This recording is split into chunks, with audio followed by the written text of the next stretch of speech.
Hi friends, എല്ലാവർക്കും പുതിയൊരു വീഡിയോയിലേക്ക് ഹൃദ്യമായ സ്വാഗതം.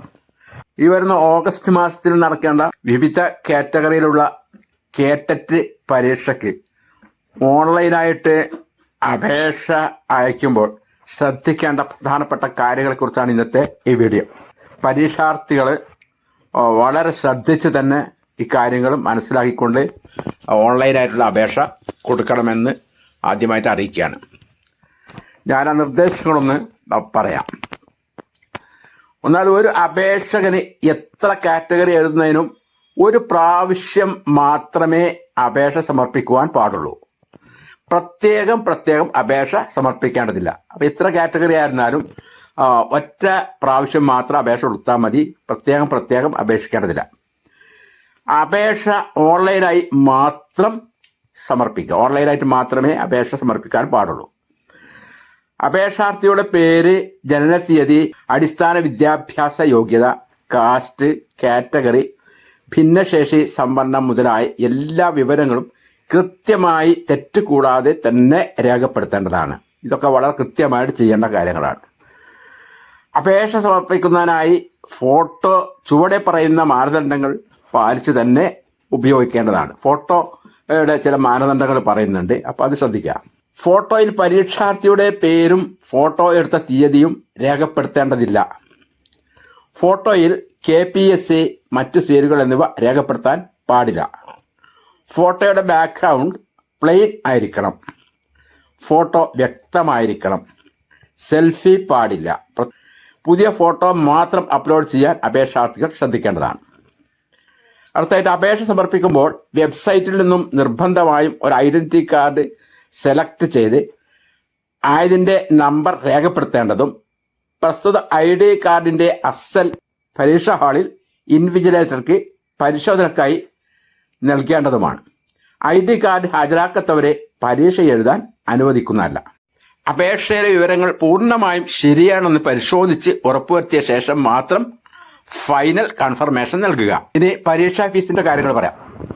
പരീക്ഷാ ഫീസ് ഓൺലൈൻ മുഖാന്തരം SBI പേയ്മെന്റ് വഴി കൊടുക്കാവുന്നതും ഫൈനൽ പ്രിന്റ് ഔട്ട് എടുത്ത് സൂക്ഷിക്കേണ്ടതുമാണ്. ആപ്ലിക്കേഷൻ നമ്പർ, ആപ്ലിക്കേഷൻ ID എന്നിവ കൃത്യമായി രേഖപ്പെടുത്തി സൂക്ഷിക്കേണ്ടതും തുടർന്ന് വരുന്ന പ്രൊഫൈൽ സേവനങ്ങൾക്ക് ആവശ്യമുള്ളതുമാണ്. അത് ശ്രദ്ധിക്കുക. ഇനി പറയുന്ന കാര്യങ്ങൾ പ്രത്യേകം ശ്രദ്ധിക്കണേ. വിജ്ഞാപനം വ്യക്തമായി വായിച്ച് മനസ്സിലാക്കി കൃത്യമായി യോഗ്യത ഉണ്ടെന്ന് കാണുന്ന പക്ഷം മാത്രം അപേക്ഷ സമർപ്പിക്കുക. കേറ്ററ്റ് പരീക്ഷകൾക്ക് മുന്നോടിയായി അപേക്ഷാർത്ഥികൾ സമർപ്പിച്ച വിവരങ്ങൾ പരിശോധിക്കപ്പെടാത്തതിനാൽ കൃത്യമായ അടിസ്ഥാന യോഗ്യത ഉണ്ടെങ്കിൽ മാത്രം അപേക്ഷ സമർപ്പിക്കേണ്ടതും പരീക്ഷ വിജയിച്ചു കഴിഞ്ഞ ശേഷം വിജ്ഞാപന പ്രകാരം യോഗ്യത ഉള്ളതായി കാണാത്ത പക്ഷം അപേക്ഷകന്റെ അപേക്ഷകയുടെ കേറ്ററ്റ് വെരിഫിക്കേഷൻ നടത്തി കേറ്ററ്റ് സർട്ടിഫിക്കറ്റ് അനുവദിച്ചു നൽകാത്തതുമാണ്. അതായത് പരീക്ഷ കഴിഞ്ഞതിന് ശേഷം യോഗ്യതയില്ല എന്ന് കണ്ടാൽ പിന്നെ കേറ്ററ്റ് സർട്ടിഫിക്കറ്റ് നൽകുന്നതല്ല. അപ്പോൾ അതുകൊണ്ട് യോഗ്യതയുണ്ടെന്ന് കൃത്യമായി ഉറപ്പിച്ചതിന് ശേഷം മാത്രം അപേക്ഷ സമർപ്പിക്കുക. അവസാനമായി വളരെ പ്രധാനപ്പെട്ട ഒരു പോയിന്റാണ്, അപേക്ഷ സമർപ്പണ സമയത്ത് ഉപയോഗിക്കുന്ന ഫോട്ടോ തന്നെയാണ് കേറ്ററ്റ് സർട്ടിഫിക്കറ്റിലും ഉൾപ്പെടുത്തുന്നത്.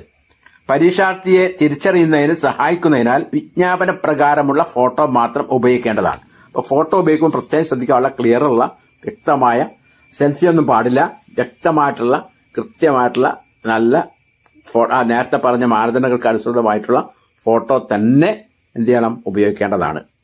അപ്പോൾ വളരെ ശ്രമകരമായിട്ടുള്ള ഒരു പരീക്ഷയാണ്. നന്നായിട്ട് പഠിച്ച് പരീക്ഷ എഴുതി പാസ്സാവാനുള്ള ശ്രമങ്ങൾ നടത്തുക. പിന്നെ അതുകൊണ്ട് തന്നെ നമ്മൾ ഇത്രയും കഷ്ടപ്പെട്ട് പഠിച്ച് പരീക്ഷ എഴുതി പാസ്സായിട്ട് നമ്മുടെ അപേക്ഷയിൽ എന്തെങ്കിലും പ്രശ്നങ്ങളുണ്ടെങ്കിൽ പിന്നെ അത് നമുക്കൊരു വിനയായിട്ട് മാറാൻ വേണ്ടിയിട്ട് പാടില്ല. അതുകൊണ്ട് തന്നെ അപേക്ഷ സമർപ്പിക്കുമ്പോൾ കൃത്യമായ വിവരങ്ങൾ കൃത്യതയോടുകൂടി സൂക്ഷ്മതയോടുകൂടി കൊടുക്കുക. നല്ല കോൺസെൻട്രേഷനോട് കൂടി മാത്രം അപേക്ഷ സമർപ്പിക്കാൻ ശ്രമിക്കുക. അപ്പോൾ എല്ലാവരും സമയത്തിന് തന്നെ അപേക്ഷ സമർപ്പിക്കുക. എല്ലാവർക്കും ഈ പ്രാവശ്യത്തെ കേറ്ററ്റ് പരീക്ഷയിൽ വിജയാശംസകൾ നേർന്നുകൊണ്ട് ഇന്നത്തെ ഈ വീഡിയോ ഇവിടെ അവസാനിപ്പിക്കുന്നു.